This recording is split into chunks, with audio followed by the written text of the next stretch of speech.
OK, let's talk to former Australian Member of Parliament Tim Smith, who joins us now. Can't imagine, Tim, quite what the state of shock is going to be as this investigation continues. The aftermath of this dreadful attack is going to haunt Sydney-siders for many, many weeks to come. Yes. Good morning, guys. It's I wish I actually wasn't speaking to you this morning about this, because it's such an horrific event.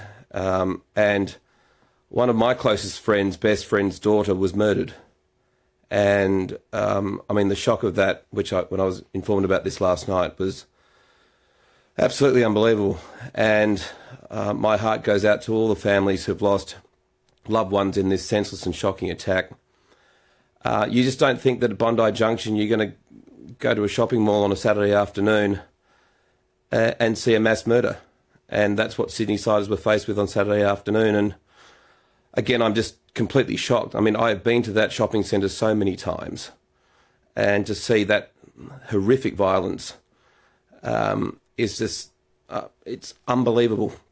And again, my heart goes out to all the people that have lost loved ones. And it's such an unbelievable tragedy for Australia.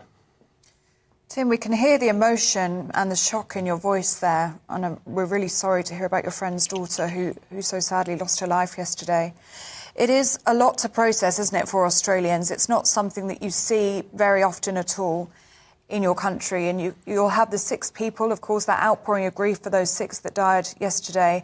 And I'm sure there's also a reflection on the moments of bravery and real courage that you saw from your fellow Australians yesterday. The extraordinary bravery of the police inspector, the New South Wales police inspector, Amy Scott, was unbelievable. She ran towards the screams and the violence, and she shot the assailant without even thinking about it. And it just shows you the immense bravery of our police force and our first responders. And it shows you also the bravery of random members of the public. There was a man who used a bollard to stop the murderer from coming up an escalator. He saved lives. So, there were members of the public, there were police force members who did unbelievable work to save members of the public. Had that police officer not been there, and she just happened to be in the vicinity, this would have been a far worse tragedy than what took place. There have been 6 people who have died, quite tragically. But had that police officer not been there and had not discharged her firearm in the way that she did, this would have been much worse. So I thank that New South Wales police officer for her immense bravery.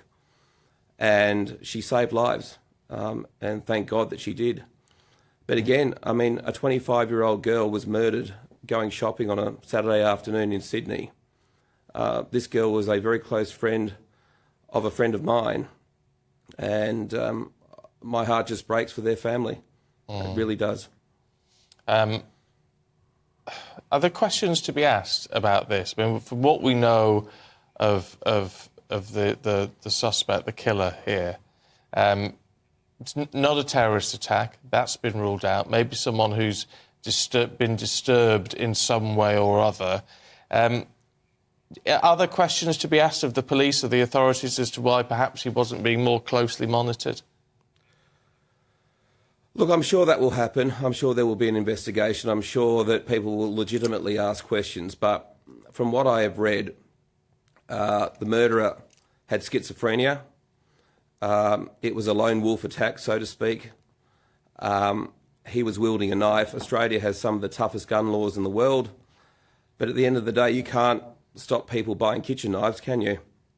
And, I'm sure there will be an investigation. As I understand it, this man was known to police, so the question will be inevitably asked, well, why wasn't he monitored more closely? But I do think we have to understand that there are people in society who are disturbed. This man was clearly disturbed, and unfortunately, he's murdered 6 people in a shopping mall, and it's not a tragedy. I don't think that anyone is to blame here except for the murderer himself. But I'm sure there will be an investigation and the various authorities will get to the bottom of what actually happened here. Yeah, absolutely horrific. Tim, just for us here in the UK, you've described Westfield Shopping Centre. You said that you've shopped there yourself. It is a huge crime scene, isn't it, for police to now investigate? They've promised this lengthy and precise investigation, but it is a very, very large shopping centre, isn't it? And that does help us to understand some of the scenes of chaos that we saw on social media yesterday, people trying to get out of that building.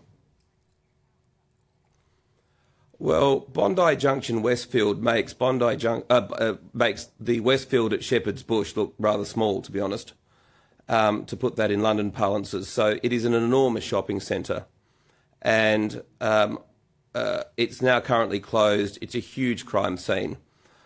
For people who are watching this morning and listening on radio, this shopping centre in Bondi Junction in Sydney is literally one of the biggest shopping centres in Australia. And for it to be closed and for it to be a murder scene is just unbelievable. So all I can say is no one would have predicted this a couple of days ago. And for it to have occurred in the way that it did, I think will have shocked Sydney and indeed Australia to its very core.